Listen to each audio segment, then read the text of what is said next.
जदि आपण मानको किसी टेस्टी खाइबा को इच्छा होची और जल्दी रे अछंती किसी बनै पारु नांती तो देखंतु रेसिपीटी बनातु जल्दी जल्दी पास्ता मात्र 5 मिनिट रे।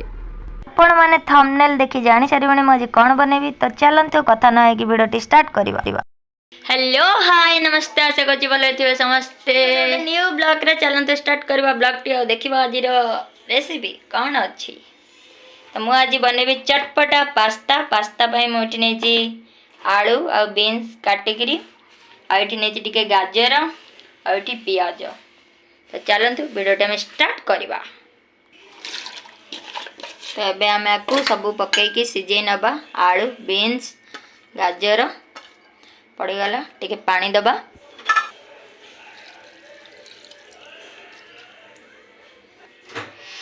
एबे आपको हम ओवेन रे 1 ରୁ 2 मिनिट पर्यंत सिझे नबा।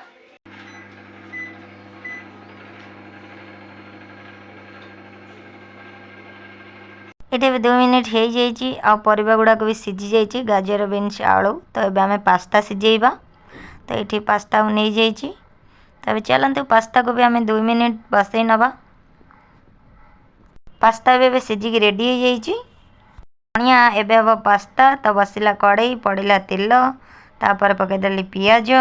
पियाज को टिके भाजी नवा कंचा भजा रखा। तो देखिपे ये पकई देती सिझेकी रखि परिबा। तापर आपको भी टिके भाजी नवा पकेबा लुण तापर पकेदबा पास्ता। पास्ता बनैबा बहुत ही सहज और बहुत ही टेस्टी लगे। तो ताको भी मिक्स करी नवा।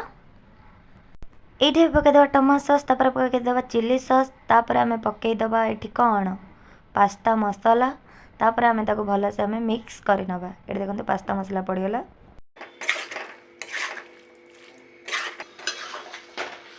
एबे हमार हेल्दी और टेस्टी पास्ता पूरा रेडी हो गला। आपण मानको जदि मो वीडियो भल लागि थाए तो लाइक कमेंट शेयर सब्सक्राइब करिवे।